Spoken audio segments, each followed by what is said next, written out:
Good evening, everyone, and welcome to Southern Virginia University Women's Soccer here from the fields at Southern Virginia University. I'm Jim Bresnahan, and I'm joined tonight by Mike Harmon, and we are getting ready to bring you the Chad Blackham Classic. It is a fantastic soccer event, women's soccer event here, Mike, over the next couple of days, today and tomorrow.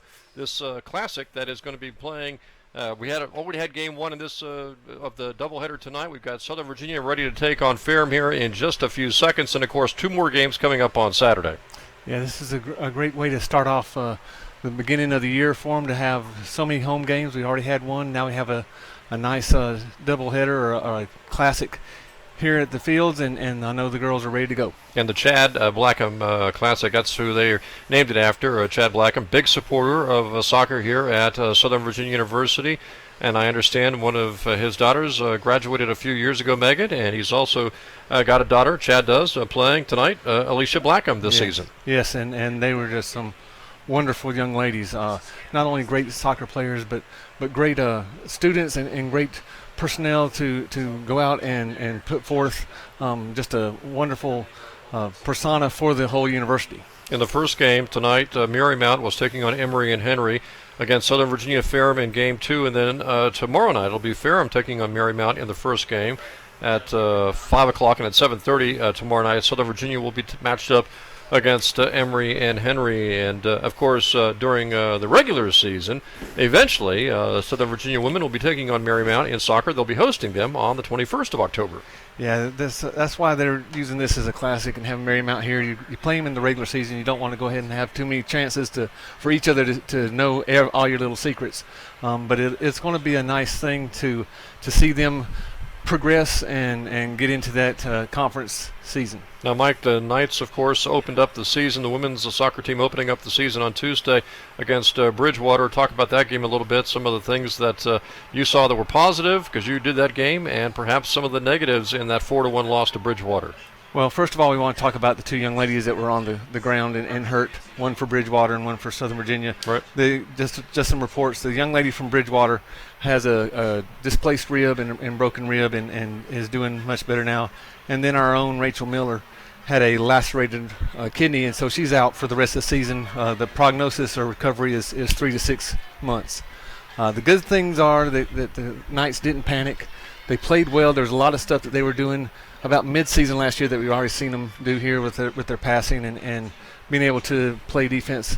The bad thing is there was just a little bit of lack of communication on the back row at the very beginning of the game, which caused Bridgewater to jump out to a 2-0 lead, and then things just escalated from there. And, of course, you fall behind in soccer, really in any sport, but especially in soccer. The 2-0 lead by the opposition can be very tough to overcome.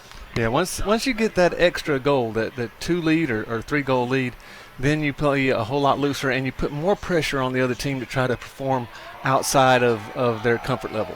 Now, Southern Virginia facing a Ferrum team tonight, I believe, that opened up its season a couple of days ago with an impressive 6-1 victory over Randolph. I was reading the stats on that game. Randolph didn't score till late, and the goalie for Ferrum actually had 0 saves for the entire 45-minute contest. Yeah, they really blitzed Randolph and played really well, and they have a young lady, Megan Martin, that scored the majority of the goals for them, and we really got to pay attention to where she is on the field. Speaking of Megan Martin, we'll go ahead and give the starting lineups. First for the Ferrum Panthers, starting will be number 2, Megan Martin, number 4, Alexis Cargo, number 6, Morgan Funk, number 9, Morgan Miller, number 10, Chloe Hudson, number 13, Chelsea Wingate, number 14, Ania Tuck, number 15, Anissa Marr, number 18, Caitlin Gamble, and number 21, Megan Webb. Then for the Knights, again in goal now, replacing Rachel Miller will be number 0, Carmel Hardy, number 2, Jamila Gambi, number 4, Sierra Sorensen, number 8, Savannah Uri, number 11, Cami Miller, number 16, Valerie Cruz, number 17, Shali Nakamoto, number 18, Tatiana Monson, number 22, Alicia Blackham, number 24, Emily McFadden, and number 32, Lauren Hatchett. So there's your starting lineups. And, of course, this game delayed. It was a doubleheader. First game was supposed to go off at 5 o'clock in Marymount and Emory and Henry due to rain and lightning. It didn't get actually started until about 6 o'clock, so everybody was put. Yeah, and really it's cooled off a lot more now for the players out there on the field. It's a little bit different than Tuesday. A little bit different. It rained just enough for the humidity level to increase. Now that some of the humidity has left with the rain that came through really fast, and it's a little bit cooler. Still, though, out on that turf field, the temperatures are usually about 10 to 15 degrees higher, and so we noticed that there was a lot of young ladies that were drinking a lot during that last game here against Bridgewater. They're going to still have to do the same thing today. How important, Mike, for the Knights to get off to a good start? As you mentioned, they fell behind Bridgewater on Tuesday, 2-0. Well, for their psyche, I'm sure it's important that they get ahead early. But I know Coach Graurock is really learn things now, and when we get to the conference season, that's when we want everything to be peaking and coming together, and not really worried about making sure that they're in peak performance right now. And the way I read the schedule, the conference season starts September the 26th at St. Mary's. Yeah, and that's a monument game for them. If they can come out of that game with a win, then they've really set themselves up to being in the top 6 for the conference tournament. And anybody who's familiar with soccer schedules, these ladies do a lot of games in just the span of really less than 2 months. Yeah, but the good thing is, they are very well conditioned, and Coach Graurock and his staff has made sure they've done that, along with the athletic training staff, keeps them in check. And then we have our strength and conditioning staff that has done just a marvelous job with all the teams right now. And we are underway here at the fields of Southern Virginia University. Again, it's the Chad Blackham Classic. They named this classic, Mike, after Chad. Big supporter, again, of soccer here at SVU. Yeah, and we'll be calling out his daughter's name a lot because she is a major defender for the Knights. And I would imagine we'll be calling Jamila Gambi, too. I know we've talked about this in the past during basketball. Arguably, maybe the best female athlete, maybe the best athlete at the university. She could be just on pure athletic ability, and she's really come into her own this year as opposed to last year where she was just out there and flying all over the place. She's kind of really understanding now her role on the team and what Coach Graurock was really trying to do and playing a whole lot better. I'm hoping that we call Gambi and Monson and Sorensen a lot in this game because last game they were kind of shut out a little bit.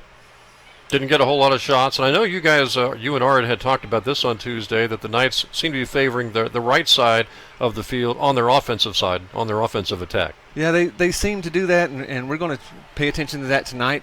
I noticed that right now to start off, they got Nakamoto on the right-hand side, and they've put Monson over on the left-hand side, maybe hoping that they can switch the ball cross-field a little bit more and take advantage of Monson on that left-hand side. And we'll have to see tonight also from a team standpoint, which is really the more athletic team, Ferrum or SVU. It's going to be it's going to be a coin toss, but I think who's going to come out on top is going to be the one who really executes their system better. And again, it's early in the season. Everybody's still trying to get on the same page. Every time you bring in a new player, it always upsets the balance, and you have to learn the communication.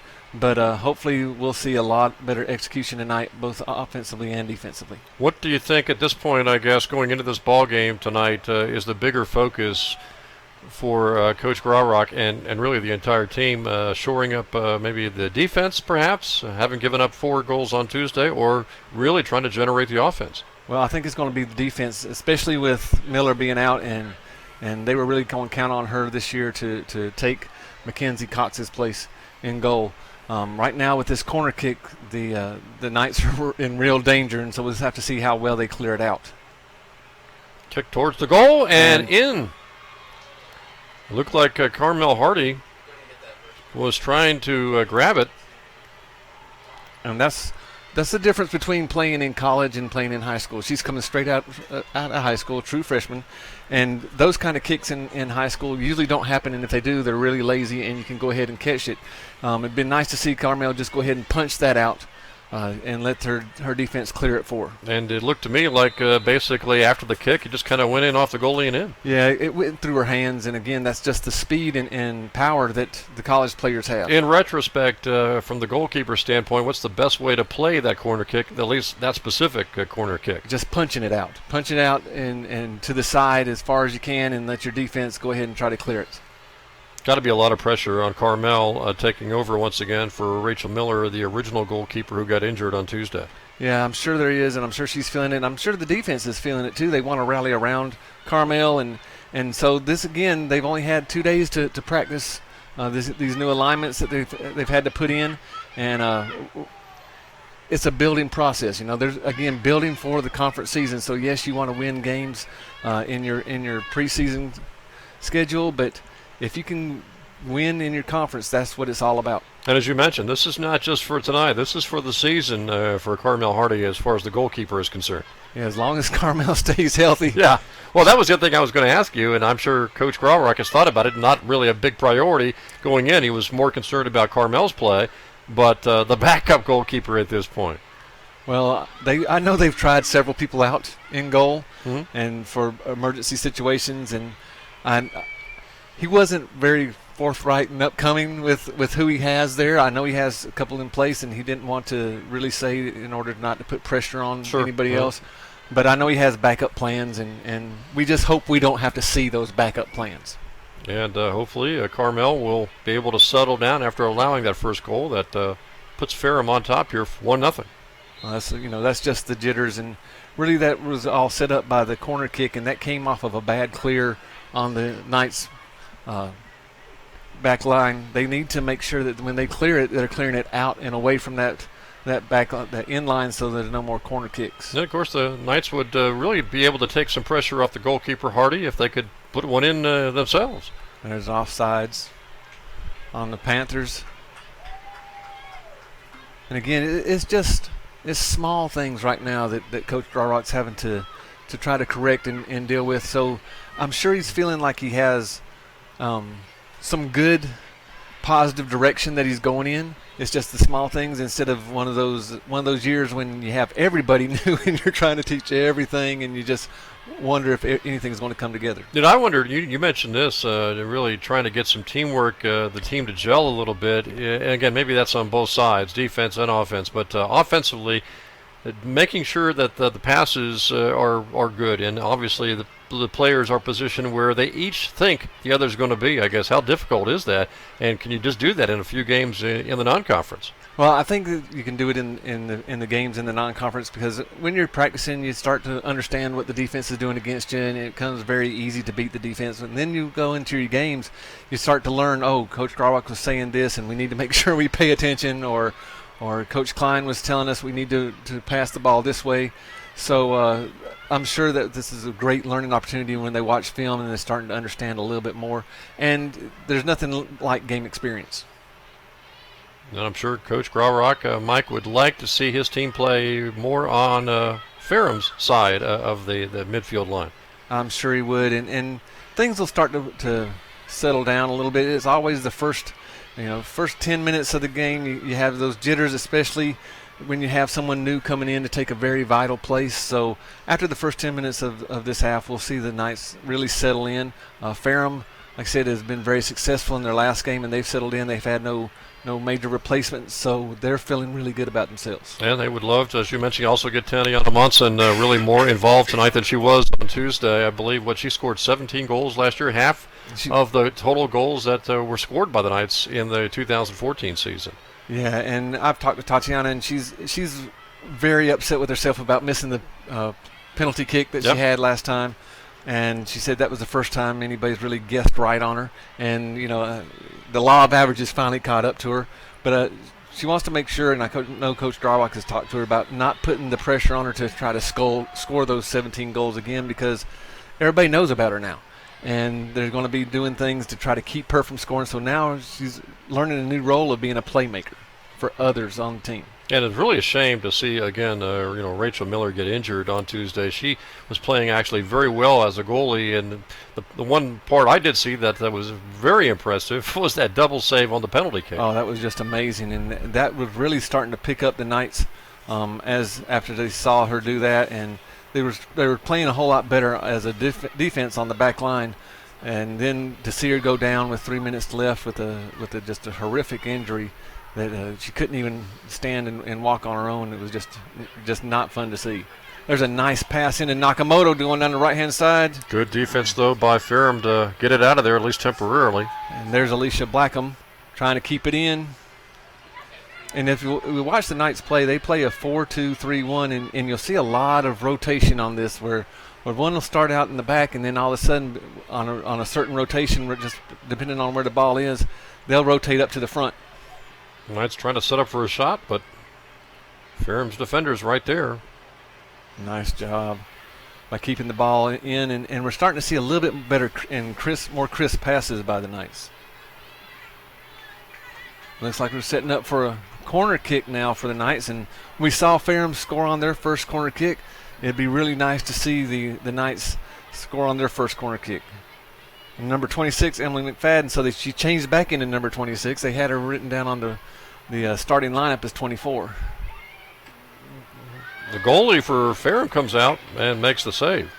And I don't know if that was some miscommunication on Knights' part as far as what set play they wanted to run, because they only had Gamby in the middle there trying to go for the ball. So maybe some miscommunication there. The other thing we'd like to see a little bit more is that young lady, number 4, Sierra Sorensen, with the ball in the middle of the field. She was a fantastic playmaker for the Knights last year, and she really hasn't hit her stride yet, trying to find the feet of others, of her teammates. We'll have to get some score updates of the other sports going on eventually throughout the evening, because the men are in action. Men's soccer on the road, I believe, at Hampton City. They play at Randolph also on Saturday. And then the women are very busy today and tomorrow. Transylvania, Kentucky. First of all, long road trip for the women's volleyball team. They were in action today and will be, I think, have a couple of matches on Saturday. Oh, nice job. We got Monson coming in. Just got a little bit too far away from her off that first touch. Nakamoto put it to her. The number 2 for the Panthers, looks like that was Megan Martin. Yep. Didn't pay attention too much to her goalie trying to roll it out to her, and Nakamoto took advantage of it. Tatiana just had the ball go a little bit too hard off that touch. Or she would have had a can you one-on-one. Speculate what she would have done if she had been able to control it?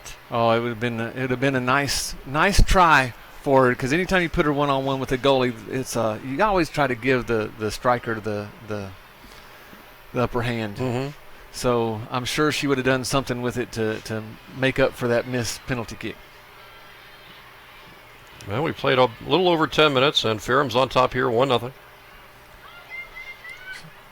Then, of course, tomorrow the football season gets underway for the Knights. They play on the road in Tennessee, taking on Rhodes. It'll be a road game. Originally, it was supposed to be, of course, a home game on Saturday, but the game has been changed. Rhodes College will be the opponent instead to open up the 2015 football season, and the Knights will play actually on the road in Memphis, Tennessee, I believe. Yeah, everybody's in action this week, and that's just a wonderful thing for the athletic department to make sure that we all are safe and going out, and there should be a foul right there.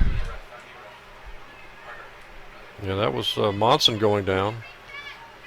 And we're hoping that the game doesn't get out of control like it did last time. Both teams. I was kind of hoping you were going to tell me exactly what qualifies, kind of like lacrosse, what's a penalty, what's not a penalty. But you mentioned on Tuesday, Matt, maybe you weren't so sure. Well, both teams were in their defense that there was no dirty playing going on. Oh, nice long kick in by Blackham, but still nobody home there to take the ball. Oh, nice job. Monson's got it, and then just poked away. Just good. Tight defense by Ferrum. And Ferrum's just outnumbering the Knights back on the. Now, when you're making a kick like that, are you expecting a player to be there, or hoping a player is going to be there on your teammates? Well, again, it's communication. Oh, nice slide by Jamila Gamby into Monson. Monson brings it back out. Can she get a shot off? Puts it into Nakamoto. Oh, and she gets taken down by her own player. Ran into Gambia, I think. Yeah, Gambi just was trying to come through, trying to get out of the way, and Nakamoto got caught up in her legs. Still, you like the way the Knights are controlling the action on this end of the field. And there's Sorensen trying to get back into the play, and she's just hustling all over the place.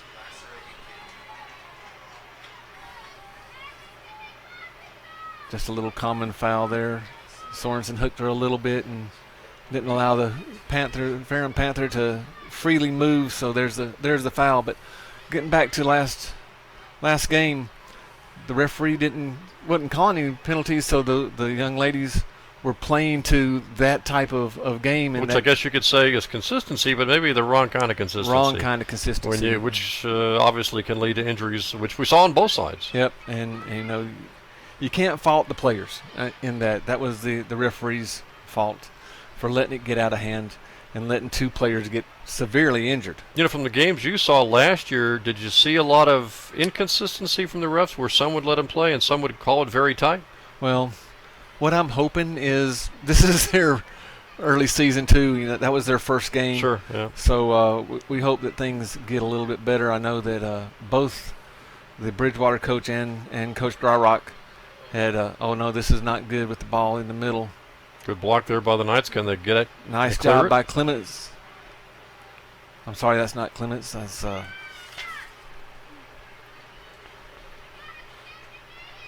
still, they did a good job, Mike, to kind of dodge a bullet there. First, it was Lauren Hatchett trying to just with a leg sticking out, and then Cammie Miller was able to clear the ball out. And there's Savannah Uri trying to get the ball out too. So much better job now by the Knights on the back row, the back line of defense with their communication and trying to keep the ball off their goalkeeper. Knights trying to clear it to the other side.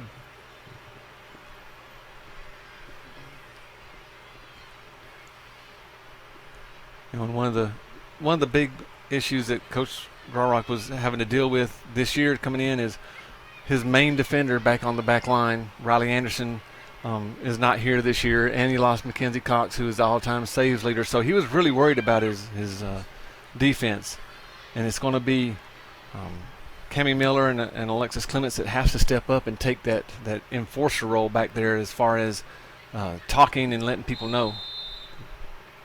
Knights had a shot there across the middle. Looks like there's a foul there. This will be a free kick. Who will take the kick? Monson will be taking the kick now. Looked like it was Nakamoto involved in that action right near the goal. Yeah, how much do they miss Riley? Camera operator for us last year for spring, right? Yeah, on that back good line athlete too. Yes, very good. Oh, nice! Oh, the ball just popped out. Boy, the Knights had a golden opportunity there as the goalie for Ferrum kind of misplayed that one, Mike. Yeah, well, it popped off her hands again. Instead of trying to catch it, she was trying to punch it out. Punched it kind of the wrong way, right into the line for. It looked like that would have been Emily McFadden to try to punch it in. And anytime the ball's in the middle of the field, there's always a great chance for the ball going in. Oh, nice header there by Uri. Looks like Monson got taken down, or is that McFadden? Nakamoto with the ball in the middle, tries to slide it through. Trying to go through three defenders there, unable to do so. Knights trying to keep it in the Ferrum end. Ferrum trying to work it out of there. Yeah, I think that was Monson that got taken down. And again, now we're starting to see just a level of physicality that soccer's not supposed to have. Knights doing a really much better job here in the last 5-10 minutes, keeping this ball for the most part on the Ferrum side of the midfield line. Yeah, and they've really done an excellent job of keeping the ball out of harm's way for their goalkeeper. I know goalkeepers always want to prove that, I can stop anything that comes my way, but coaches really like it when they don't have to make any type of saves. Kind of a fluke goal given up by the Knights, too, off that corner kick, and that's basically the difference in the ball game right now for us. Ferrum's on top here 1-0. Number 5, Matt Kennedy, checks in for the Ferrum Panthers now.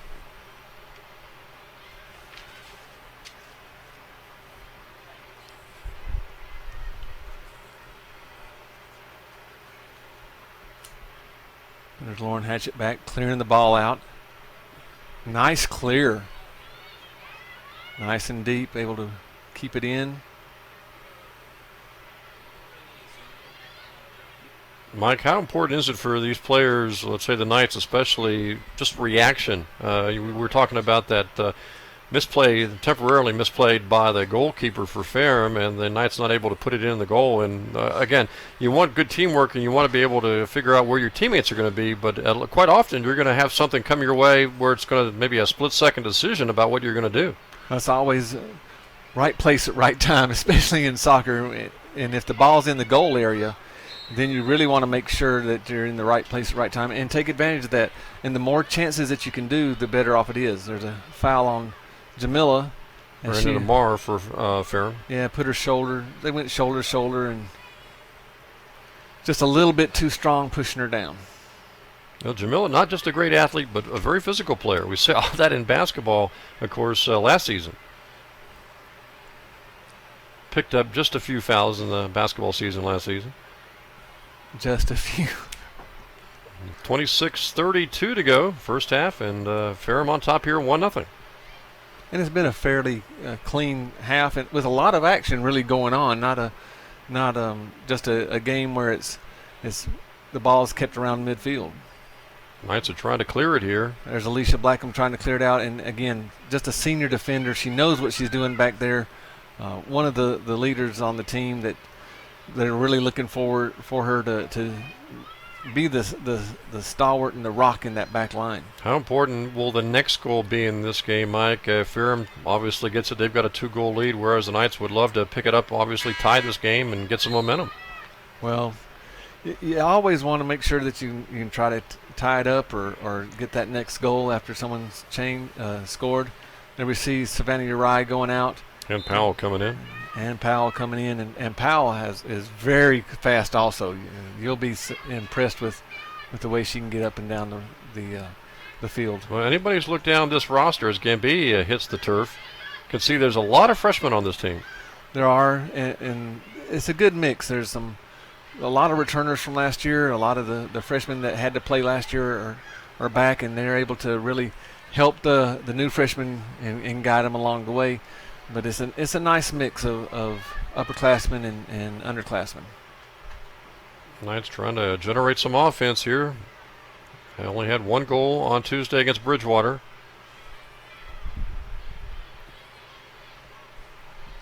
A little bit of a miss-hit there by Powell. Who just came into the game. And as a coach, you're not really upset with those type of mistakes too much right now at this part of the season. These are things that you're trying to clean up, and you do that a lot through the film study and then out on the field just working on the touches off your feet. I'm not sure on the stats. Do they track time of possession? Because obviously that's got to be huge for any ball game. Yeah, I'm sure there is the stats crew over on the other side of the field have a great time of possession in their arsenal of stats that they keep. We just saw a picture of there's Hardy coming off the line to get the ball as one snuck through, but we saw a picture of Mackenzie Cottle just a few minutes ago, the goal scorer in the game against Bridgewater, on the field now. And a nice play by Hardy there. She almost had to come out for that one, didn't she? Yes, she did. If you hesitate, that's another thing too. I mean, if you hesitate and a goalkeeper in that kind of situation, you could really pay the price. Yeah, you never want to, as a goalkeeper, you never want to hesitate. You make up your mind and you go right then. Nice throw in by Gambia to Blackham. Blackham works around her defender. Try to center it. If she could have cut it back a little bit more to the middle, you saw a picture of Tatiana Monson there just wide open in the middle. But this is a good sign that they're able to get to that corner and try to cut it back. Now the opportunities and chances are going to become a little bit more fortuitous for the Knights if they can get the ball back to the middle, as we've seen them try to do. Boy, if you know you got Monson across the field and towards the middle, right out in front of the goal, and not a whole lot of defenders around, how tough is it, though, to make that pass? It's very tough. All depends on the angle, I guess. On the angle and with how the defender's playing you. Oh, nice stab there by Hatchett to keep the ball from going in to the goal. and a nice clear. Again, anytime you can clear the ball outside the box, the 18 is just a great clear for the Knights. Just one goal in the game so far. That came for Ferrum off a corner kick. Kind of a misplay by Carmel Hardy, the goalkeeper, who again is into the game as the starting goalkeeper tonight due to the injury to Rachel Miller on Tuesday. Quick start by the Panthers. They throw it in toward the goal, and nice job by Carmel, making sure that she was at the far post there. Let the ball go out of bounds, not touch it, so there's a corner kick. Looks like Hatchett's going to try to get the ball started for the Knights. Lauren Hatchett, one of those freshmen we talked about. Nice job by Cammie Miller playing it off her head. Back to Sorensen. Ferrum doing some good pressuring right now. I'm not sure how many shots on goal the Knights actually have here in the first 24 minutes or so. Just a couple, I believe. Yeah, I think both teams have 2 shots on goal so far. You want to maximize those opportunities because they come few and far between, especially with the way that both teams are defending right now. Well, we talked about Ferrum with that big 6-1 victory over Randolph the other night where they gave up the goal, but outside of the goal there were no saves for their goalkeeper. Yeah, so the goalkeeper's been a little bit untested. It'd be nice to see the Knights. How unusual is that from a stat standpoint where you give up a goal but you don't have any other saves? Yeah, that's kind of unusual that happens. But thinking that speaks well of the overall Ferrum defense. Yes, it does. And if the Knights can put more pressure on the goalie from Ferrum, we'll really see how she reacts to that. Long run in. Good job by Lauren Hatchett there, cutting the angle off, making the shot become really wide and really off the line. And making the job for Hardy quite easier. Savannah Pulliam comes in for the Knights now. Freshman from Bourne, Texas. And Coach Garrock really likes to use his roster as much as possible in these games to give everybody some nice playing time and experience. Great run here.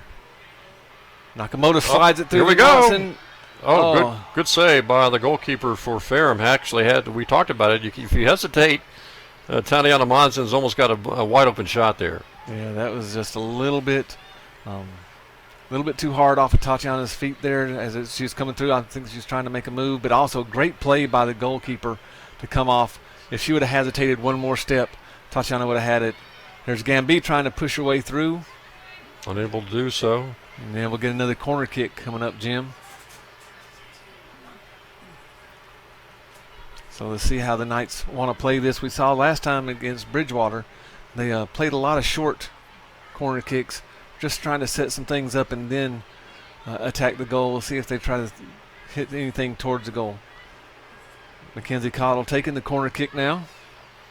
See what the strategy is here. They're going to go outside. Played it out to Monson. Monson had a nice little shot at it. Again, another corner kick. And then if you can keep on accumulating corner kicks, you put a lot of pressure on that defense of the Panthers. You're just hoping to find the crack. Cottle takes the corner kick again. Let's see if she does the same thing or sends it towards the goal. Send it in towards the goal. Oh, almost deflected off a Ferrum player. Yeah, that looked like that was number 15, Marr, that tried to clear it out. Nice job by the goalkeeper for the Panthers to be wide awake. If she wasn't, it could have slipped right by her. So she's had several saves here in the first half. No saves against Randolph on Tuesday. Yeah, it's Chelsea Wingate, a senior. I'm sure she's seen a lot. And, we've had some type of penalty happen. Monson's going to take the kick here.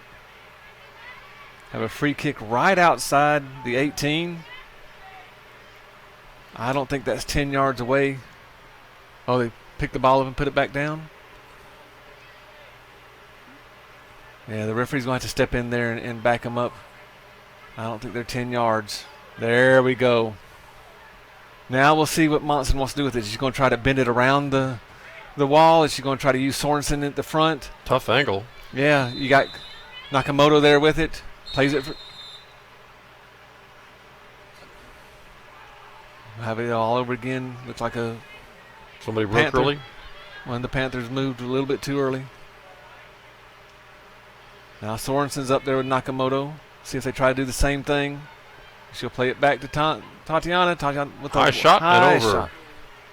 Tried to Had the curve right it, idea, Mike.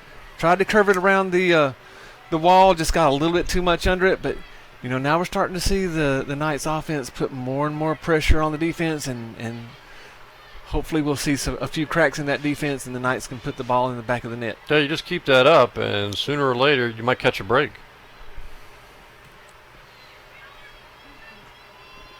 How would you think at this point the first half against Ferrum here shapes up compared to the first half Tuesday against Bridgewater? Well, much better communication, and definitely their defense is just outstanding. Again, just one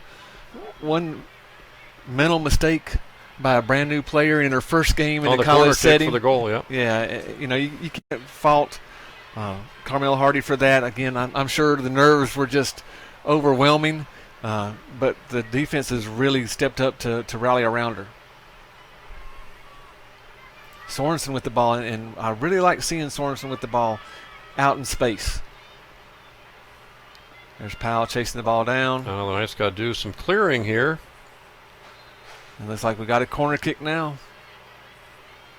Coming up for the Panthers. Yep. We'll have to watch out for this. Well, communication is going to be key right now, where they have to mark people and make sure that anytime the ball is on the ground that they're going for it and clear it. Doesn't matter how they clear it or where they clear it to right now, just clear it out. And you would imagine Ferrum will do pretty much what they did on the other corner kick from the other side, send it right towards the goal maybe. Nope, they're going to send it a little further out. And they get a look at it, and a goal. And let's see, that was Chloe Hudson, the sophomore midfielder, who got the pass, Mike, and then snuck it into the left side, unprotected side of the goal. Yeah, it looks like the Knights really didn't respond. They thought that it was too far out. Thought it was coming right close in. Yep, and especially when the corner kick curved out toward midfield. And it looked to me like maybe Hardy was screened a little bit too. Could be. That happens a lot when you've got players moving, but it looks like they just kind of relaxed a little bit too much as they saw the ball be deflected a little bit out. I think Hatchett got her foot on the ball and deflected the ball out some. And perhaps thinking that, I guess, as soon as she received the pass, Hudson, that she might not shoot right away. But Hudson took advantage of that opportunity that was given her right there in the middle of the field. Another foul on Gamby. Now the Knights definitely have given them momentum right over to Ferrum. 2-0 lead now for the Panthers, and now the Knights really have to get busy here to try to stay in this game, Mike. Yeah, it's going to be imperative that they don't let Ferrum score again in this half and try to mount some attacks. And that goal seems to have charged Ferrum up a little bit, which most goals will do. Charge up the team that got the goal. Well, again, defensively, the Knights are playing extremely well, except for the corner kicks. The 2 corner kicks for the Panthers, and 2 goals. Yep.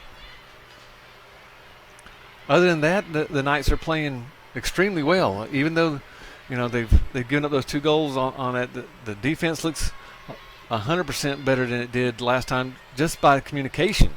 And the offense has had some great tries at the goal. So. Things are starting to pick up for the Knights. I know the score doesn't show up being down 2-0, but I mean, obviously, I'm not sure Coach Graurock was overly concerned about corner kicks heading into either the season or tonight's ball game, because really, in a certain respect, both these Ferrum goals have been just mental mistakes for the Knights. They have been, and like I said, anytime you give up corner kicks, there's always that chance of a direct goal or indirect goal going right in. The Knights just got to make sure that when they try to clear things out, they do it and kick it away from that in line as much as they can try. Might even just give up themselves and not try to play it back in, but just clear it out as far away as they can from the field. Knights want to clear, but then set up the offense, try to get that first goal tonight. Took a while to get that first goal against Bridgewater on Tuesday.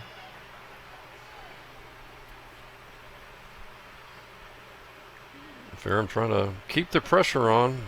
There we go. Powell comes in and clears it out to midfield.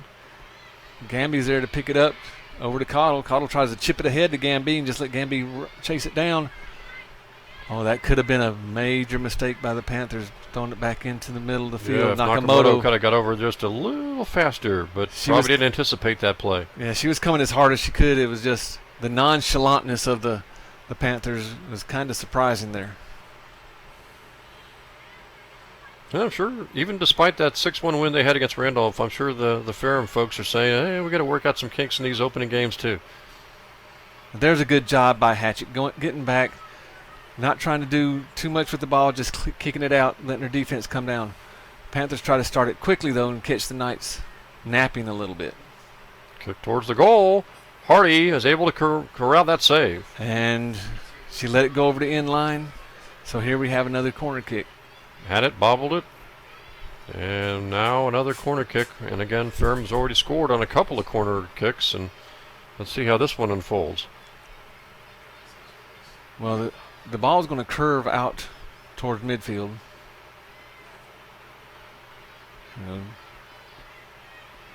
Now the Knights just have to regroup and clear it out of their end of the field. Knights trying to get possession here. Nice job by Sorensen.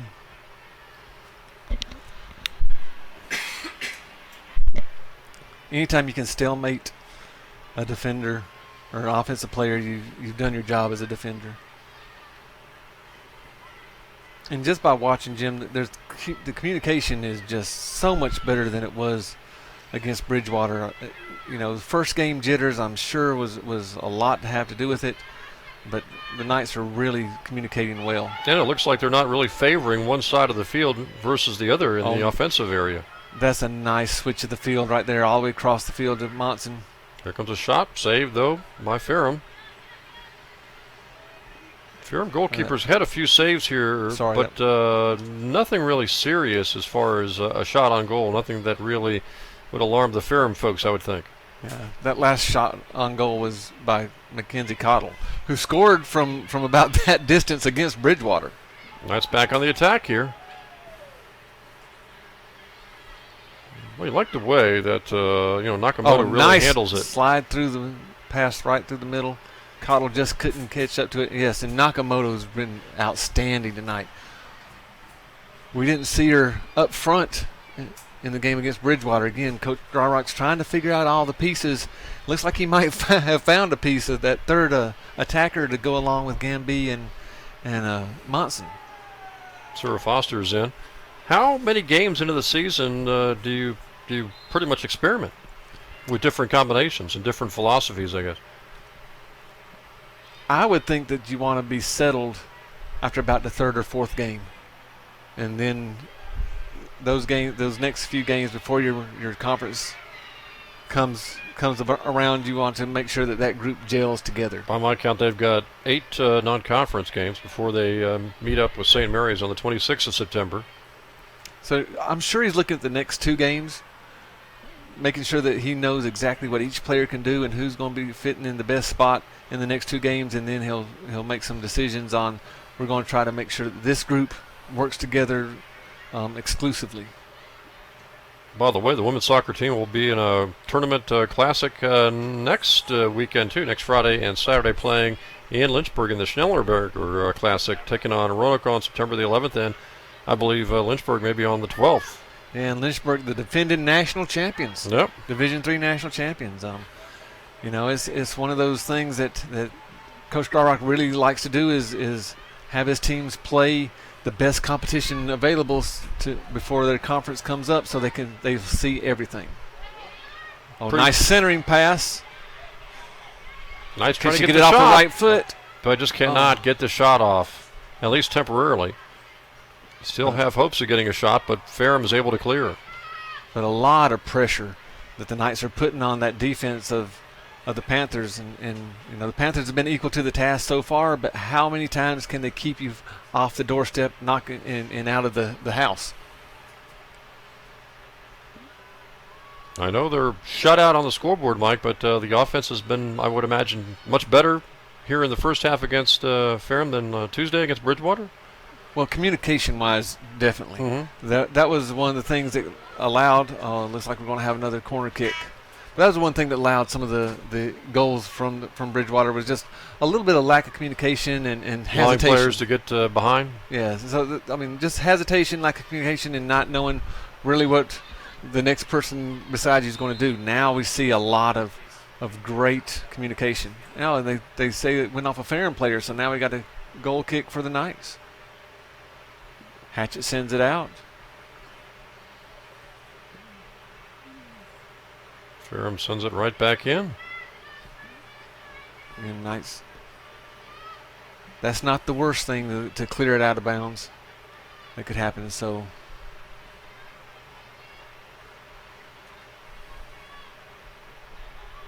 another good job of making sure that it gets cleared out. No corner kicks here. A throw in is much less deadly than a corner kick. At least tonight it is. Yes. 2 corner kicks, couple of goals. Shot on goal that time. Hardy with the save. Let's see if Hardy can start it quickly. Trying to go down the left side. She gets it out to Cottle. Cottle tries to flip it over her defender's head off of her head. Hits the ground hard. Knights have it. Trying to work it into the Ferrum men. Sends it ahead to Nakamoto. Nakamoto tries to play it ahead again. This is the passing that I'm sure the Coach Starrock would like to see, and this is where Sorensen could be dangerous, is right there in the middle of the field.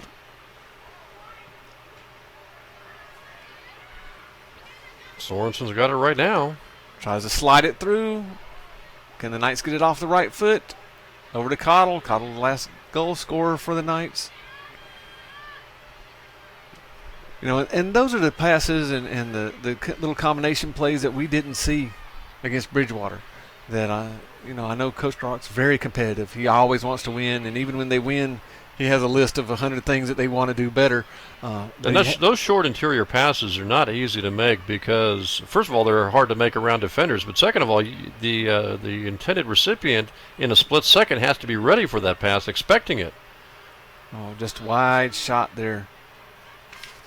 Knights were lucky that Martin wasn't able to get it off her right foot a little bit quicker. And she decided to go to the left side of the goal from the goalkeeper's standpoint as opposed to the right, which she had a lot more room.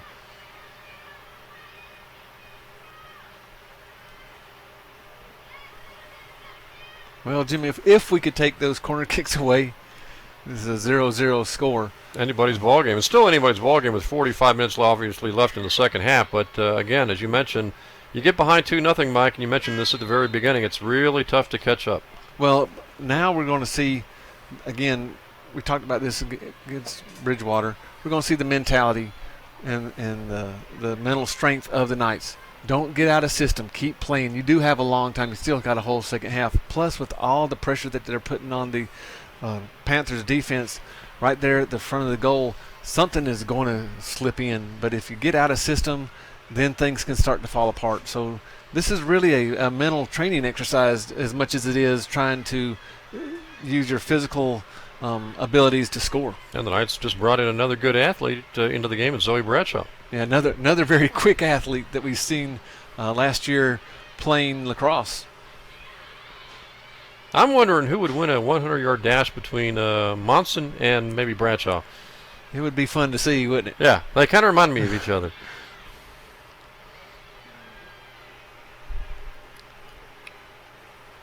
In fact, they have them both listed at 5'4". There's Bradshaw playing it off the Panther for throw in. Oh, nice flick by Sorensen. Just so imaginative. Knights trying to get it close here. Nice kick by Barlow, too.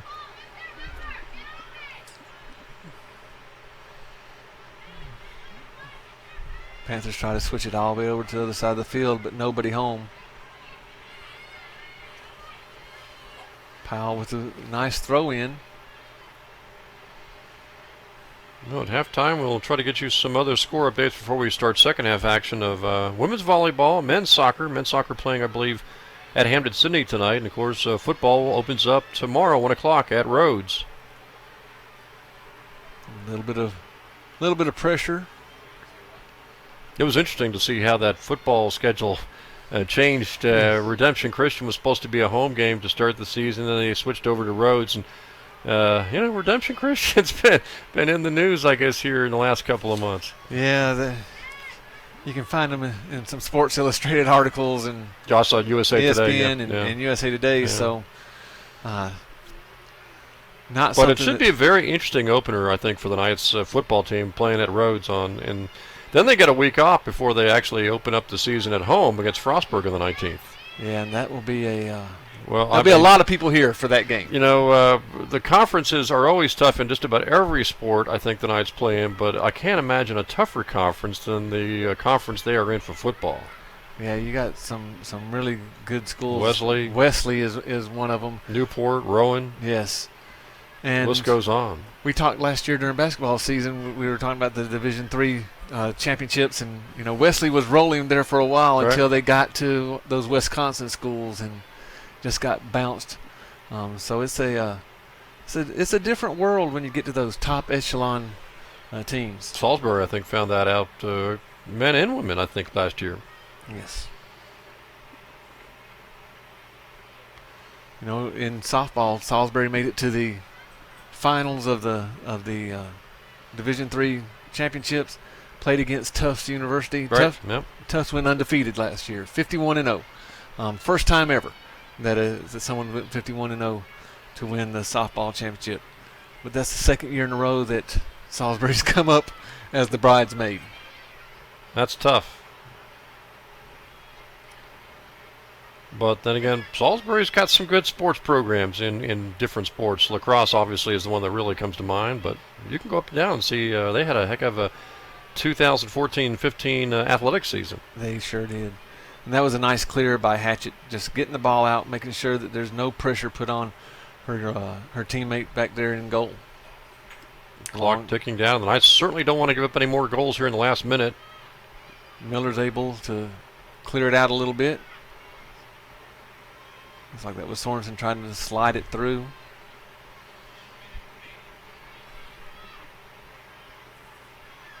Ferrum would love to get another goal here in the last 50 seconds.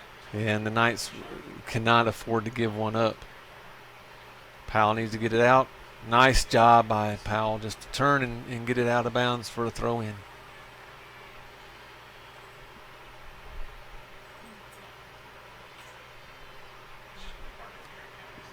Another throw-in coming in. Just 27 seconds off on the clock now. This Knights will go into halftime kind of thinking of the what-ifs, I corner guess. kick coming up. And see how fast that the Panthers take it. And we'll see if they hit it right towards the goal. They do. They've got a shot here. And it looked like it was Hudson trying to make the play, who got goal number 2. And unable to. So, Mike, a pretty good first half by the Knights. They give up a couple of mental mistake type of goals and trail here at halftime 2-0. Yeah, again, the first goal you can't fault the Knights on. It was a corner kick. It was a hard corner kick where the ball was curving into the goal. First-year freshman Carmel Hardy hasn't seen anything like that before. Coming straight out of high school, the ball comes in at much higher velocity. Slipped through her hands for the goal. Again, the Knights gave up another corner kick, and looks like they relaxed a little bit, and Hudson was able to connect from a little bit outside, probably about 15 meters to get the goal. So second half still to come, and at halftime it is Ferrum College 2, Southern Virginia University nothing. Stay tuned for second half action coming up in just a few minutes. We'll get you score updates and get ready for second half action. So stay with us here. Southern Virginia University women's soccer tonight from the fields at Southern Virginia University.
Jim Bresnahan, Mike Harmon, back here at the fields at Southern Virginia University. And again, it is the Chad Blackham Classic here tonight and also coming up on Saturday.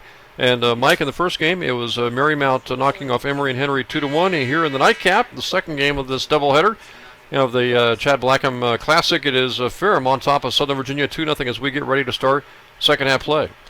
Yeah, again, just two little mistakes on corner kicks to have that score at 2-0.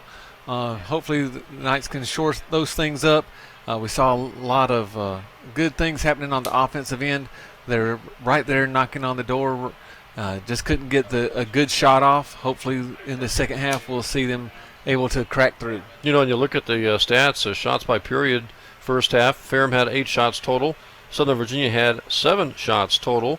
A couple of saves for Carmel Hardy, who also gave up a couple of goals on corner kicks, and Chelsea Wingate, perfect, no goals allowed, 3 saves. And of course on Tuesday, the Ferrum goalkeeper had 0 saves, 1 goal allowed against Randolph.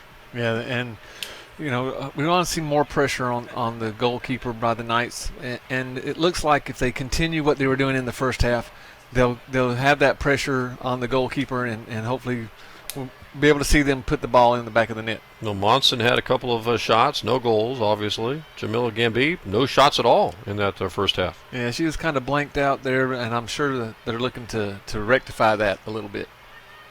Quick chance to update a few other scores tonight. Men's soccer in action at Hampden-Sydney. Yeah, they lost 3-0, and then women's volleyball was at Transylvania and lost 3-1. And they'll be playing 2 matches, I think, on Saturday. One against Spalding, one against Transylvania again. And the men's soccer team will be in action Saturday. They'll be taking on Randolph. And, of course, football starts tomorrow. First game of the 2015 college football season. It'll be Southern Virginia playing on the road at Rhodes. Then they get the week off on the 12th. And on the 19th, they open up the home part of the schedule against Frostburg. The Panthers earned their first corner kick.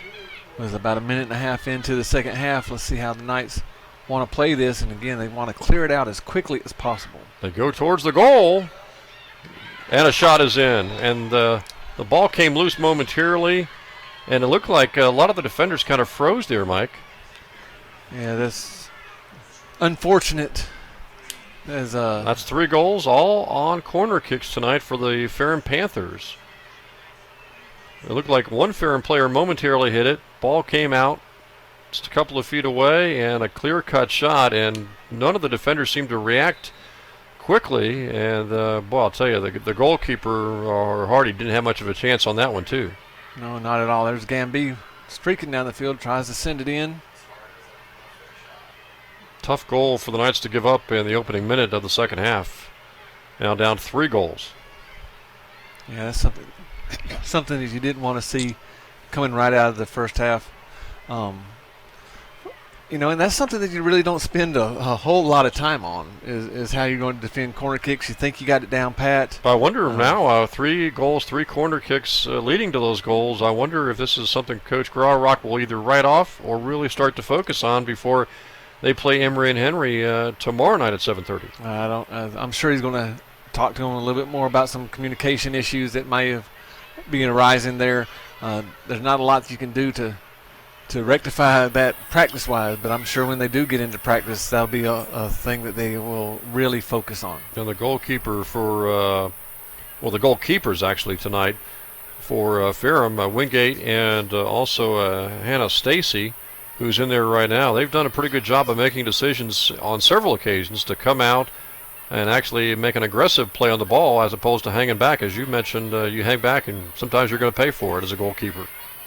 Yeah, definitely. You want to make sure that you're playing the ball and not let the ball play you. And we've seen the goalkeepers from Ferrum be able to come out quickly, no hesitation, and shut off a lot of plays that the Knights could have had. By the way, I think we had a correction on Savannah Pulliam, freshman. It's not born in Texas, it's born in Texas. Bernie. Good to have the folks in Texas listening tonight and viewing us. And we'll make sure that the rest of the season we say that correctly. Oh, we'll probably keep saying the same thing.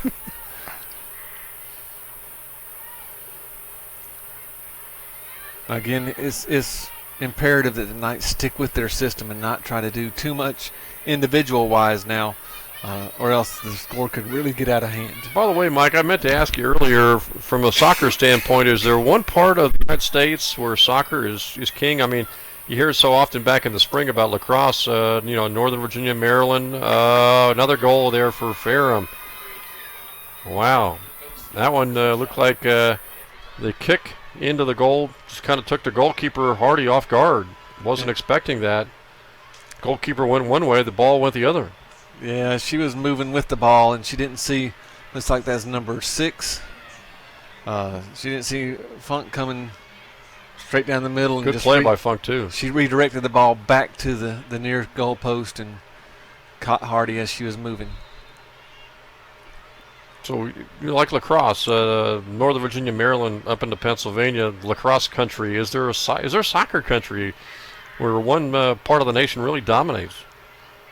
That's really hard to say now because of the way that soccer has grown throughout the U.S. You used to say that it was more of a West Coast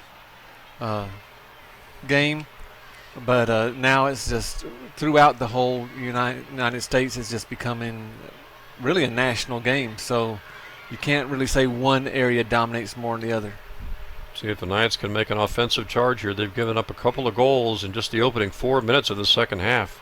They played them very tough in the first half, giving up just a couple of goals off corner kicks, and the defense looked pretty good. In the opening 4 minutes here, Mike, a lot of critical mistakes by the Knights to allow a couple of goals, and again, in just about 4 minute time. Gambee hit the turf there. Looks like the Knights will have a free kick here. Right outside the box. Oh. Here's Monson. You see a heavy wrap on Monson's leg. See, I think she's in practice or in the last game against Bridgewater. She pulled a groin muscle and not at 100% right now, which a lot of these young ladies aren't at. But Monson's got a good look at it. Oh, just a nice flick there. Couldn't redirect it back in. Nice pass by Monson to Emily McFadden. And she had the option there of taking a shot on goal or passing it. She did, and McFadden was right there, wide open. Great pass to her. McFadden tried to flick it in. Really, it's the only shot that she had. Just couldn't redirect it back into the goal. Ferrum, of course, beat Randolph 6-1 on Tuesday, whereas the Knights were losing to Bridgewater 4-1. And here, Ferrum with a couple of goals in the second half, turning a 2-0 lead into a 4-0 advantage. And just soccer is just like any other sport. When the team gives you opportunities and you have to be able to take advantage of them, that makes you a good team when you do. Obviously, Ferrum is a really good team. They're taking advantage of all the opportunities that the Knights have presented them. Going to be interesting in game number 1, provided how this second half turns out. Game number 1 tomorrow night to see how Ferrum does against Marymount, which beat Emory and Henry tonight 2-1. Yeah, that'll be a great matchup. Marymount was actually picked 9th in the preseason, Mike, in the Capital Conference. Exactly. And that'll give the Knights a good measuring stick after they play Emory and Henry to find out exactly where they are depending on what Marymount does. Because they've got some tough games coming up on the schedule. We mentioned the tournament, the Classic, coming up next Friday and Saturday in Lynchburg. Yellow card on Sorensen. First yellow card tonight.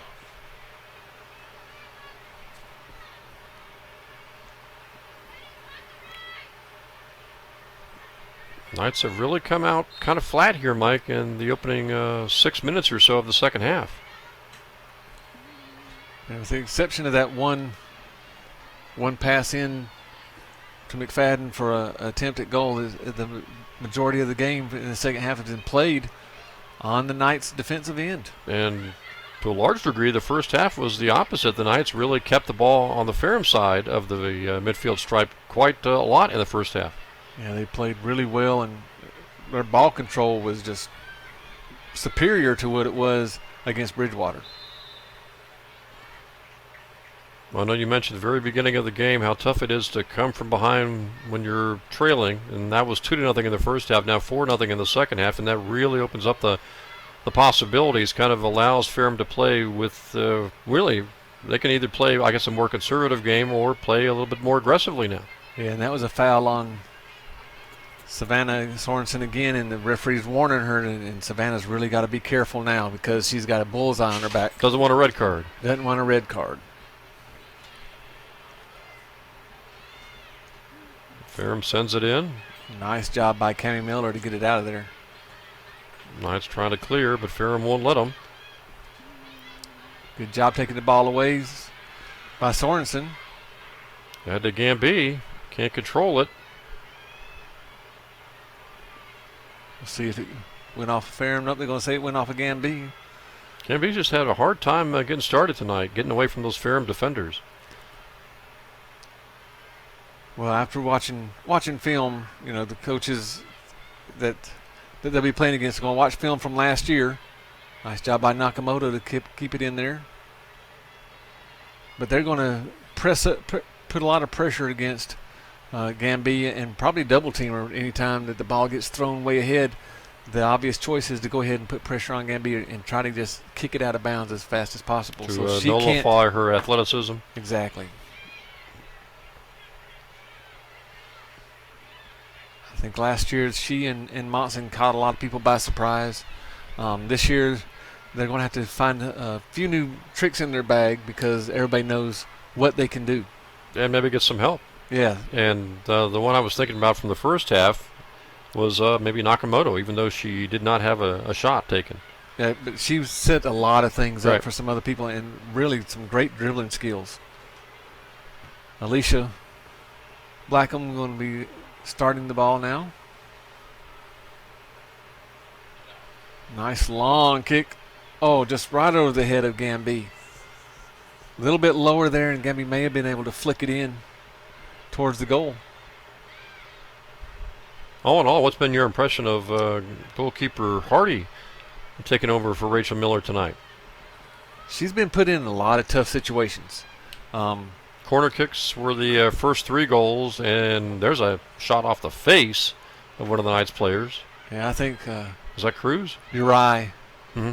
I think she was able to get a forearm up there just to protect herself. We talked about Uri before. She is just a ball of fire. I mean, just giant personality on the field and off the field, and looking for big things from her the rest of this season. We talked about Hardy trying to stop some of those shots, and a lot of times the first goal I think was her fault, obviously, on the corner kick from the left side, but the last 3 goals been very tough to stop if you're a goalkeeper. Yeah, and again, the second goal, the goalkeeper, or the shot from the right side back in the first half, that was kind of maybe a blind shot, kind of a screen shot. And then the 2 goals here in the second half, nearly point blank. Tough for the goalkeeper to really be prepared for those kind of shots that have been taken by Ferrum here in the second half. And really, Carmel's facing much better competition than she faced in high school. These young ladies that she's playing against now were the top players on each one of their teams respectively. How does Bridgewater and Ferrum compare, you think? I think they compare pretty similarly. I think because I know you mentioned Bridgewater was picked 3rd in the ODAC. Bridgewater's picked 3rd in the ODAC.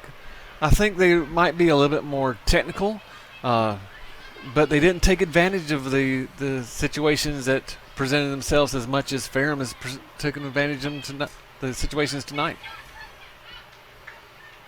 Make sure you join us again tomorrow night for the Blackham Classic. 2 games again tomorrow night, 5 o'clock. It'll be this Ferrum team taking on Marymount, and then 7:30, Southern Virginia, Emory and Henry. Of course, that's based on the fact that maybe tomorrow night we don't have lightning. That pushes everything back an hour. Yeah, that was a wide shot by Jaslyn McGinnis.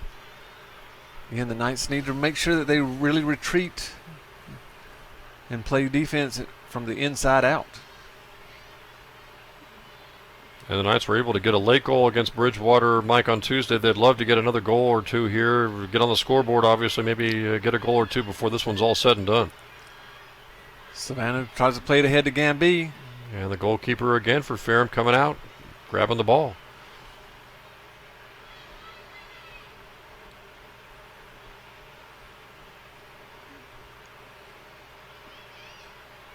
Yeah, and it's going to be really important from this point going forward that the Knights don't let themselves get in a 3 or 4 goal deficit, because the style of play that they play really doesn't lend to scoring a lot of goals very quickly. They like to win games maybe 2-1. 2-1 would be great. I mean, well, I'm sure Coach Dark would like to win 100-0. Sure, yeah. But the style that they play probably lends more to a 3-1, 3-2 type of game. Don't really do a lot of gambling offensively or defensively. And make the other team earn it. And I'm not really sure some of these corner kick shots that have gone for goals would necessarily be earned by Ferrum per se. Yeah, again, those are things that Coach Arks and his staff, Coach Klein and Coach Cox, will really buckle down and prepare their teams for the next coming games. Obviously can't do it for tomorrow. They'll talk to them and try to talk them through it. But in practices, they'll be able to really shore some things up. Sounds like that tournament next weekend against Roanoke and Lynchburg, we'll see some good competition there. Yeah, that's going to be a tough one. And I'm sure the practices are going to be very concentrated, not maybe physically intense, but mentally intense, and really working on refining a lot of aspects. And beyond that, on September the 11th, September the 12th, you look at the next 3 games, the final 3 non-conference games, maybe some winnable games here for the Knights, taking on Randolph in a home game on the 16th, at Radford on the 18th, and against Averett on the 22nd. We got a Knights player down. Slow to arrive, get off the field there, Mike. Yeah, I guess got tangled up there. Might have been Alicia. No, I don't think that it was number. Trying to find out the number. Is that Wyckoff maybe? No, that's number 22. That's Alicia Blackham. Yeah, that's Blackham, yep. You know, and it looked like what you said. She kind of got tangled up with another player. You know, and the turf is kind of soft, but it's not really. If you go down, it'll take the wind out of you very quickly. We hope that Alicia bounces back quickly, because the Knights really need her on that back row of defense. Looked to me like Monson went down a few times on Tuesday against Bridgewater. Yeah, again, the teams were playing to what the referees were allowing, and they were allowing very physical play. It looks like Alicia might be okay as she takes this goal kick.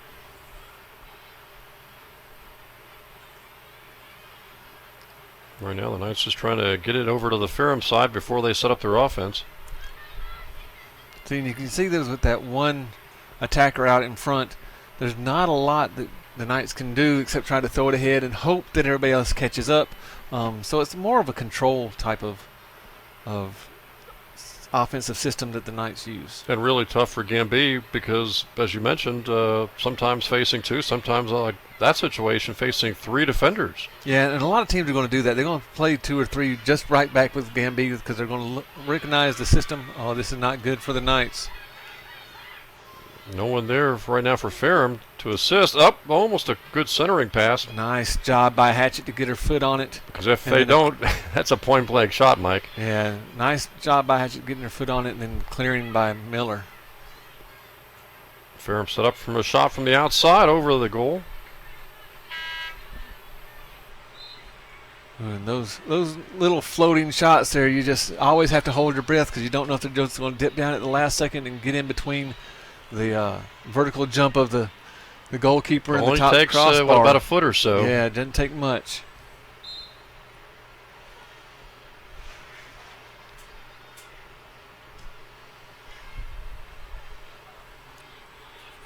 Well, we've got the game coming up tomorrow against Emory and Henry, time approximate 7:30, and then I believe next week we'll have men's soccer against Washington Lee on Wednesday, and September the 12th against Widener. That Washington Lee game should be pretty interesting next Wednesday, I believe September the 9th. I believe it will be, and I think that, again, it'll be a crowded situation because we're playing the team. I don't know if we can call this it's not a cross-town rivalry, it's a cross-the-highway rivalry, right? So only 6 miles away, but it's good that these little rivalries with Washington Lee and all the sports are starting to get used because it's nice to have a game against a great university and a great athletic program. You'd love to see them restart that game they only played once in 2008 in football. That would be great to see. There was a tremendous atmosphere in that game at Washington Lee back in 2008. Yeah, all the other sports are playing at least once a year. It'd be baseball, nice to see. Yeah.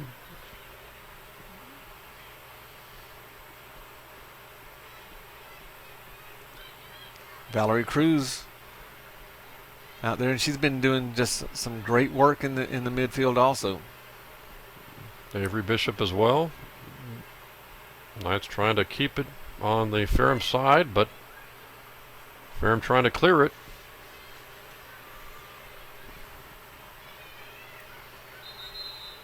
Time starting to wind down here, Mike, in the second half. The Knights still trying to look to get on the scoreboard. Yeah, we're over halfway of the second half, and it's not coming together like the Knights would want it to right now. Some of the goals now are make sure Ferrum doesn't score again. Try to get on the scoreboard once, twice.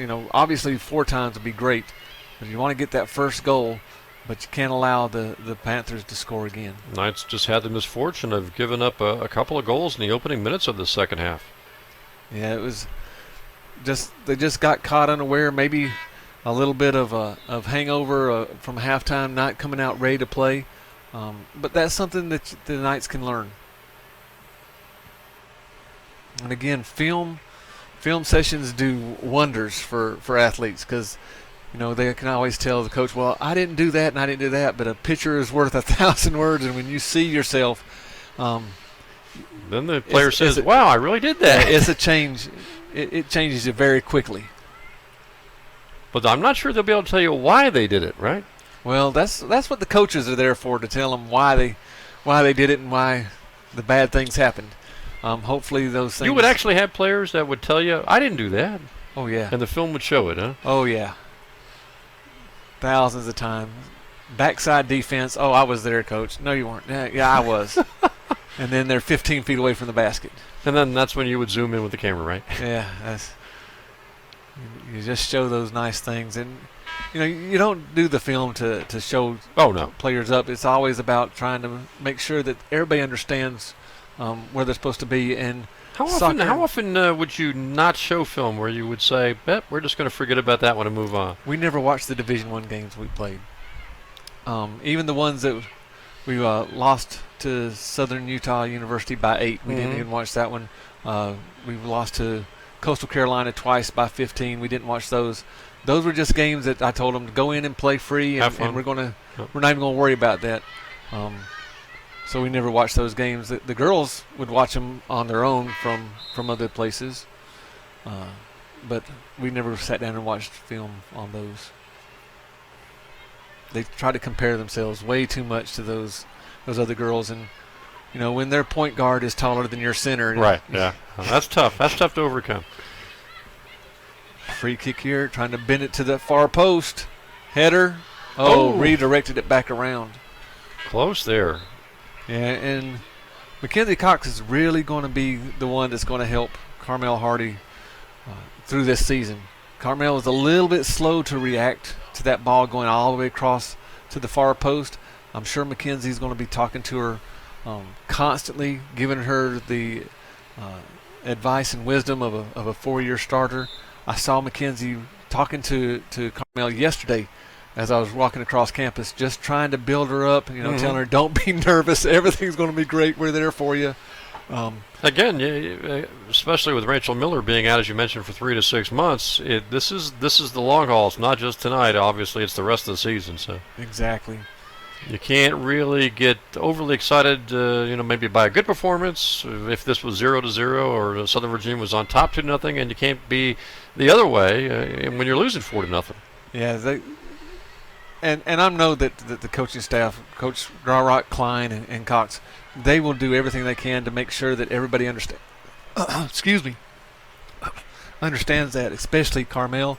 This is a building process, and they're starting not all over again, but they're starting from this point going forward, and everybody needs to be on the same page, and that's what the coaching staff is going to really do, and I really like all 3 of them.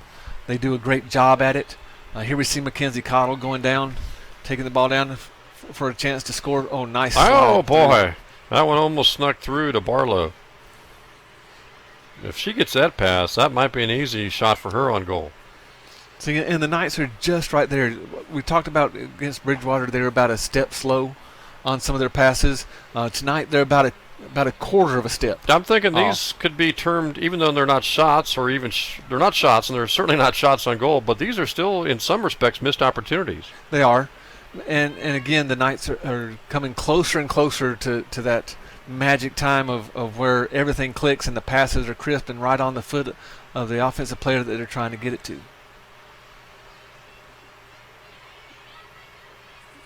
Ferrum able to clear, but the Knights bring it back onto the Ferrum side.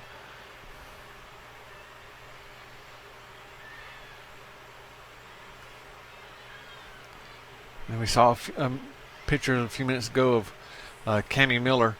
Cammie came on last year as a freshman, played a fair amount of minutes, probably about half the minutes of the season, but now she's really stepping up in the place of Riley Anderson, and I think as we go through the season, we're going to see her even become more vocal on that back line and more dominant. She has just a great defender's physical body, broad shoulders, just wanting to get in there and get to the ball and just be able to really go shoulder to shoulder with somebody and hold her position. Has to be tough for some of these players, assuming new roles, playing a lot of minutes. Yeah. But that's what you want. Is if you're a player, you want those minutes, and you want to show the coaches that this is my time, and I'm ready to step up for the team. And Mike, we all recognize, I guess, how exhausting and how much stamina you got to have to play soccer. So how important is it for any team to have good depth? Oh, it's you have to have it. It's a very cardiovascular demanding game, but when you play it in humidity like we have here, it just multiplies that demands. I mean, I know if you're out west and you're in Arizona and California and it's 100 degrees. I'm kind of surprised we haven't had too many cramps. We haven't, and that's just a testament to the conditioning that these young ladies have gone through on their own, and that their respective universities have put them through to make sure that they're in great physical condition and not let the things such as cramps deter them.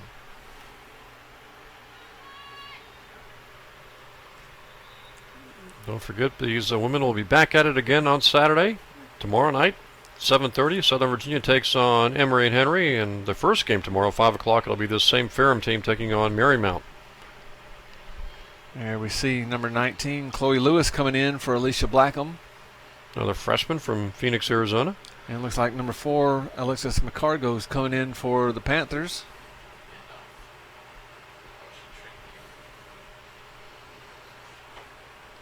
And Powell was ready to get it going. The substitutions hadn't finished yet.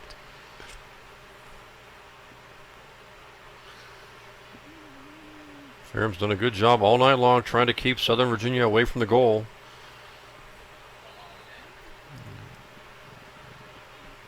And Ferrum's two goalkeepers, Wingate and Stacy, have done a good job coming out when they have had to make sure that the Knights don't get a shot off.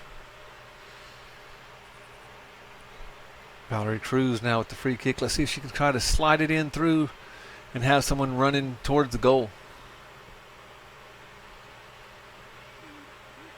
She tries to put it on goal herself.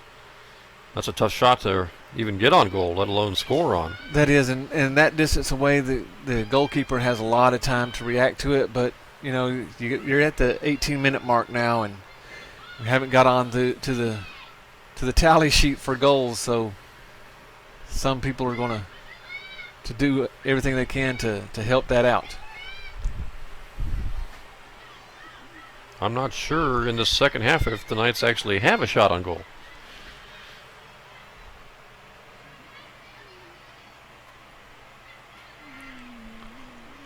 No, I think they got it listed at this. They're still at 3 shots on goal, and they had that 3 in the first half. So credit that Ferrum defense maybe here in the second half more than the Knights just kind of struggling on offense? That, and we've seen the Knights though get down into the offensive end. They just haven't been able to pull the trigger. They just haven't been in the offensive end as much in the second half, obviously, Mike, as they were in that first half. They haven't, and they've been double teamed a couple times. It looks like Savannah Uriah is in goal now. Made the stop there on that little deflection shot.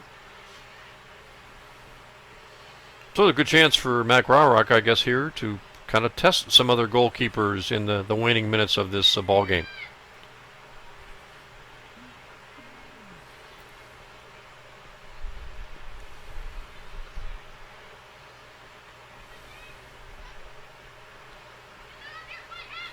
Well, there's one thing about goalkeepers. They have to be boisterous and let the defenders know where they want them and how they want them to set up. And, we talked about Savannah having a big personality both on and off the field. And so communication will not be a problem. You cannot be a kind of a shy, quiet goalkeeper. Huh? No, there's no such thing as a shy, quiet, really good goalkeeper. They might be shy and quiet off the field, but on the field they're the general. And I would also imagine, and this would be a good point for Hardy, is you just got to have a short memory. Yeah, you have to. Things happen. Sometimes one team's really hot, and there's nothing you can do about it. So, this is something that she's probably going to want to not remember, but hopefully some of the lessons that Mackenzie Cox is talking to her about right now will start to sink in and be used for her benefit.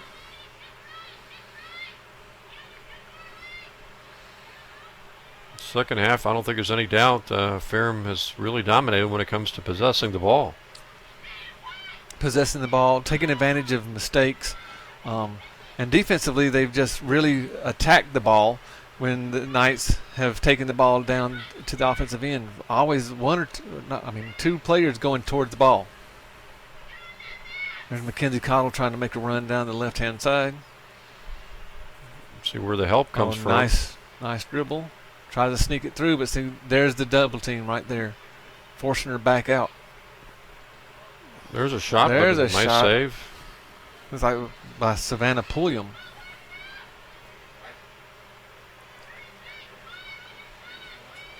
But Wingate, I think, was the goalkeeper that time, making the stop. Ferrum only allowed one goal earlier this week against Randolph, and pitching a shutout here. Still 15 minutes to go, though.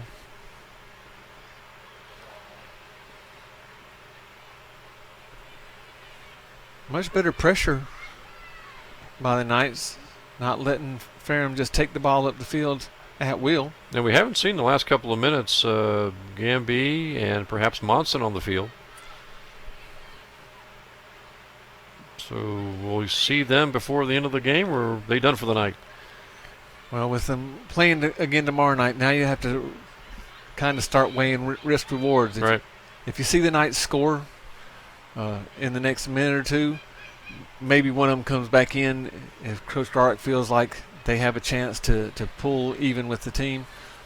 If not, then you have to start looking forward to tomorrow and making sure that no one gets hurt. Two, maybe the hydration level is not to where they like it as far as being able to play good tomorrow.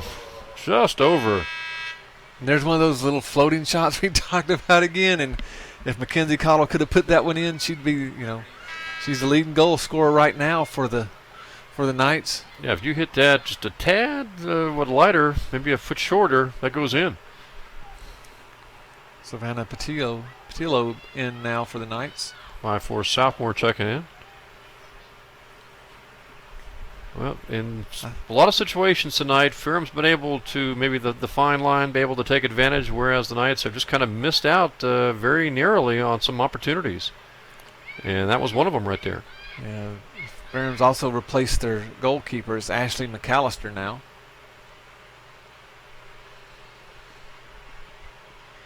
Looks like Zoe Bradshaw's back in also for the Knights.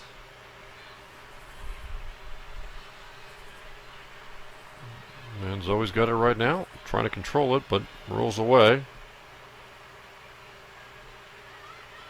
Goal kick now for the Panthers. Avery Bishop trying to chase the ball down there.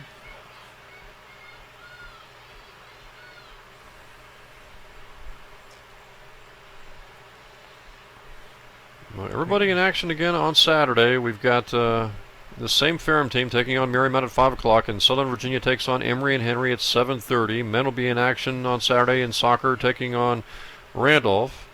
Women with a couple of matches for volleyball at Transylvania, Kentucky on Saturday, Mike. And, of course, the football team starts the 2015 season tomorrow against Rhodes out of Tennessee.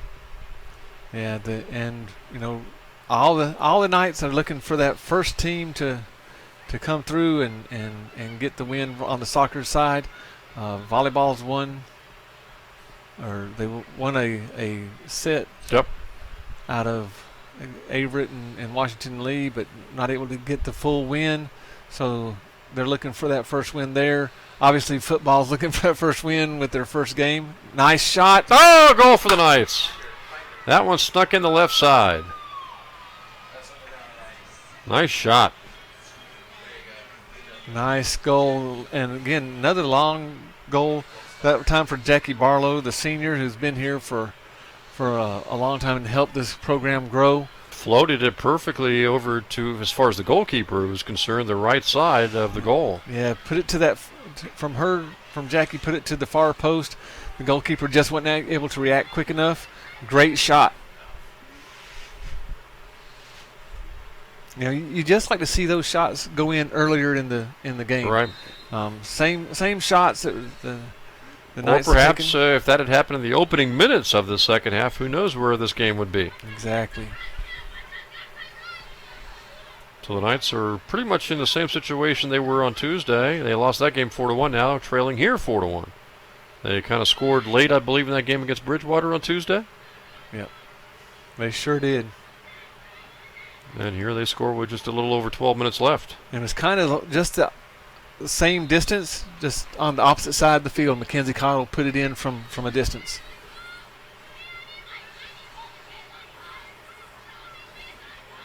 Looks like Bradshaw got called for the foul there. See how the Knights play this. Ferrum shoots it towards the goal. It's like off the head of one of the Panthers.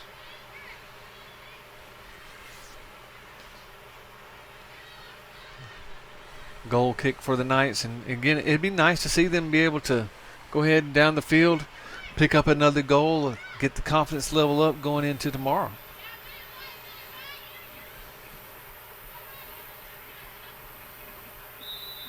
Not sure how many teams have come from behind, down 4 with like 12 minutes to go. It'd be nice to see if the Knights could do it. It'd be great to see. There's been a lot of new players that have been really impressive tonight. We've talked about Nakamoto on the offensive side, Powell on the defensive side, and Hatchett has just been great on the back row, and we've seen her really have some booming clears for the Knights. And we've seen how these teams are going to play some of the really athletic Knights like Monson and Gambee, and they've got to figure out a way to get them a little bit more free. Yeah, the chess match has begun. You know, these the teams such as Bridgewater, and now we've seen Ferrum employ the same type of strategy on Monson or Have to see Gambee. what Emory and Henry will do tomorrow. So now it's time for the Knights to make a little move of their own and see how we're going to counter it.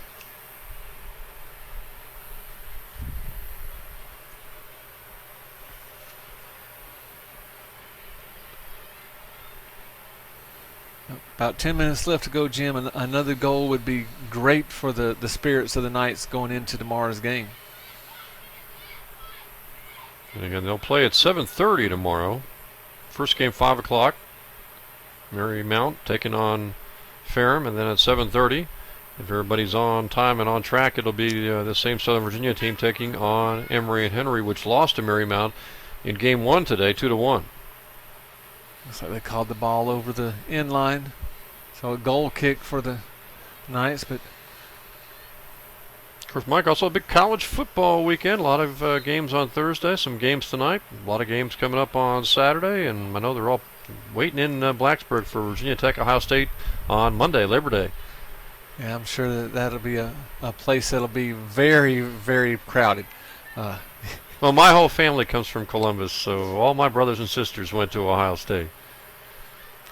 so are you the Ohio State No, backer I also? mean, I was the only one in the family that did not go to Ohio State. So.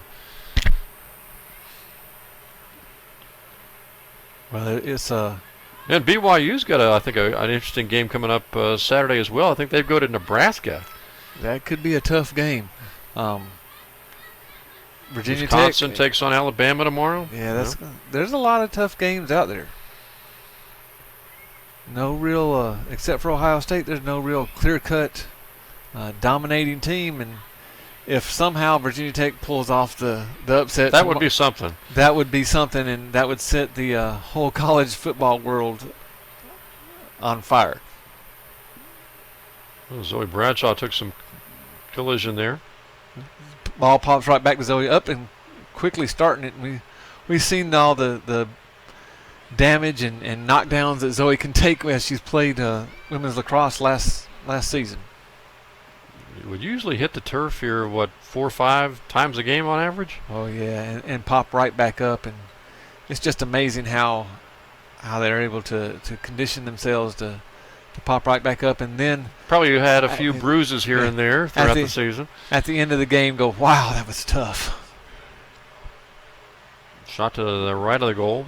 Kind of a blind shot taken that time by the Knights. You know, most of the shots in the second half here have come outside the 18 box, and that's not really where you want to be taking a lot of shots from. You know, very tough if you're outside that box to really get a good look at it. And ideally, you'd be right there in the goal box and staring Pretty much like Ferrum's 4 goals tonight. And I think that second goal, I'm trying to remember if it came outside the box or not. It didn't come out, no, it wasn't outside the box, but it was close. It was, and again, just a lack of reaction by. But the other 2 goals here in the second half, point blank against Hardy. Yes. Bradshaw down on the ground again.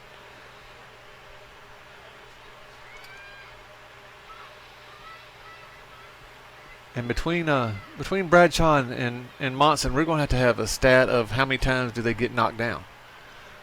And to knock those 2 down, it's not a easy thing. They're on the screen, they may look small, but they are very strong young ladies. I was about ready to say Gamby, but usually she's the one knocking them down. Yeah, she's the one going through them. She doesn't go down too much.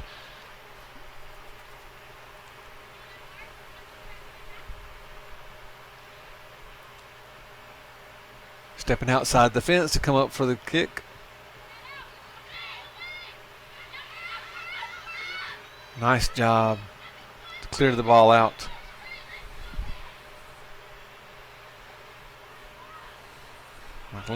Lexi Grantham trying to chase the ball down. You know, and even though the Knights have been down 4 goals against both Bridgewater and here against Ferrum, they continue to play just like it's tied up or they're only down by 1. They continue to keep that same enthusiasm, and that's what you would like to see as a coach is you know, you can't tell if they're ahead or behind. They're always playing steadily. And, you know, eventually, later in the season, your hope is you don't give up some goals on some mental mistakes like we saw here tonight. Maybe start to generate offense a little sooner in the game. And, of course, you almost have to, because once you get into the Capital Conference play, it gets appreciably, for the most part, much more difficult. Yeah, once you start to get into the although they're playing some very tough non-conference teams on the schedule too. Yeah, Roanoke and Lynchburg are no pushovers. Radford obviously is right. A Division I school is no pushover. So, you know, they're preparing every way they can to try to get them ready for the conference season. You know, beyond Saturday night, the next 2 home games, though, for the Knights, Randolph on the 16th and Averett on the 22nd, I would think would be very winnable contest for the Knights, and they would love to get those 2 wins before they start capital play against St. Mary's. Yes, but more important than the wins are how are they executing. If they start executing well, a 1-goal win or loss against Lynchburg will do phenomenal things for this team. I mean, anytime you play against a defending national champion, and I know that's kind of hard to do because Lynchburg has lost some people. I'm sure they've brought in some great players too, but it's not the same team that won the national championship last year. But if you beat someone of that caliber, that just does wonders as you go forward in the season. Well, you look at the preseason poll in the Capitol, and of course Southern Virginia was preseason pick number 7 in the conference. Christopher Newport was the favorite. They got 7 first-place votes. Salisbury got a couple of first-place votes. They were the second team, and then Frostburg 1 first-place vote, and they were tabbed to be in 3rd place. Yeah, it's St. Mary's is going to be the one that has kind of pushed Southern Virginia out of the conference play last year, and they're right there with them. I think it was a 2-1 game against St. Mary's last year and lost it in the last few seconds of the game. So they're looking at that one to be the really linchpin to their season in the conference. It's trying to get the second goal here.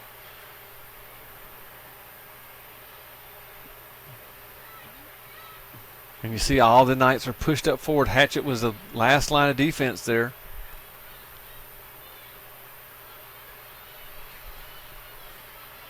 Yeah, it looks like right now just Ferrum is just trying to play keep away.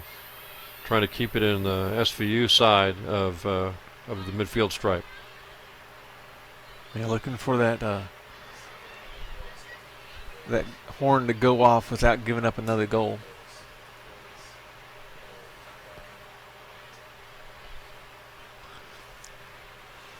Well, again, I don't know if we have a player of the game, but there's been a lot of young ladies really step up and show the coaching staff that, hey, we're ready to really step in and play a pivotal role in our team's success for the rest of the season.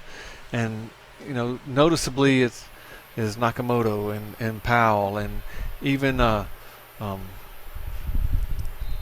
excuse me, just went right off my head, Miller in the back line has really shown that, you know, they're there. And obviously Hatchett, who's been just doing yeoman's work all night long in that back row.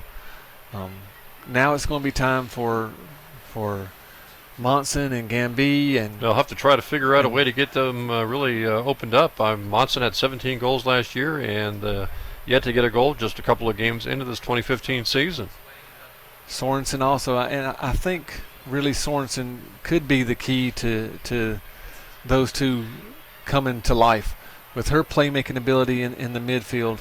I think it's going to be really pivotal for her to come and play with a little bit more, not passion, but with a little bit more execution. We've seen what she could do last year. Again, teams are keen on her also. So, you know, what else in the bag of tricks does those 3 young ladies have to help their team forward? Yeah, we'll see what kind of game against Emory and Henry tomorrow the goalkeeper Carmel Hardy has. Played pretty well tonight, made some nice saves, just got put in a tough situation a couple of times. Yeah, and, you know, they got Savannah Uri back there playing in goal now. Yeah, I wouldn't be surprised if Savannah maybe started in the game tomorrow just to give Carmel some time to see how the other team's playing. Oh, another dangerous shot. That almost went in.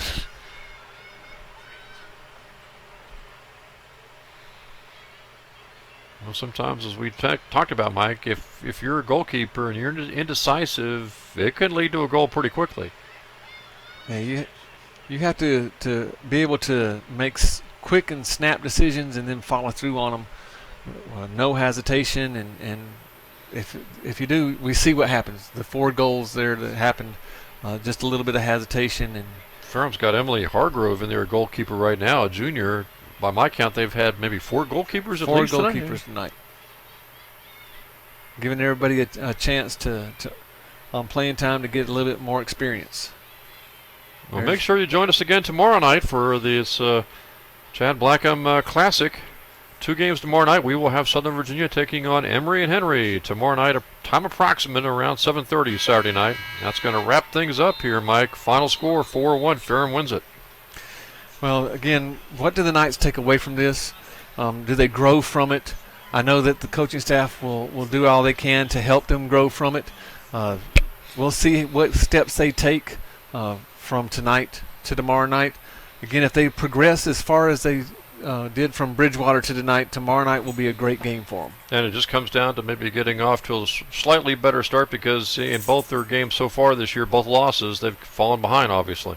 Yeah, you don't want to get behind the 2 or 3 goals that they have so far without trying to make sure that you're on the board before that happens. Again, the style of play, they're starting to pass the ball better. We saw better offensive opportunities. The defense played a lot better, just a little bit of hiccups in goal and some hesitation on some corner kicks.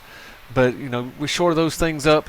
The Knights really have a great chance to make it in the top 6 for the Capital Athletic Conference tournament. And coming up tomorrow night, we'll see who's at least starts in goal for the Knights. Yeah, again, that's going to be the call for Coach Garrock. Is he going to let Uri in there to take some of the pressure off Hardy, or is he going to throw Hardy right back into the fire and let her learn that way? Either way, I see the total benefits from it. The coaching staff's call, again, what we want to see from the Knights is that progression that we saw from Bridgewater to tonight. So again, make sure you join us Saturday night around 7:30 tomorrow night for the Knights' second game in the Chad Blackman Classic. It'll be the Knights taking on Emory and Henry tomorrow night. First game, Ferrum against Marymount, and the Knights will take on Emory and Henry. And Mike, hopefully they'll be able to pick up win number 1 here of this 2015 season tomorrow.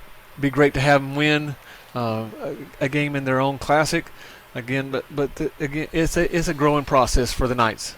We're all hoping here for the win.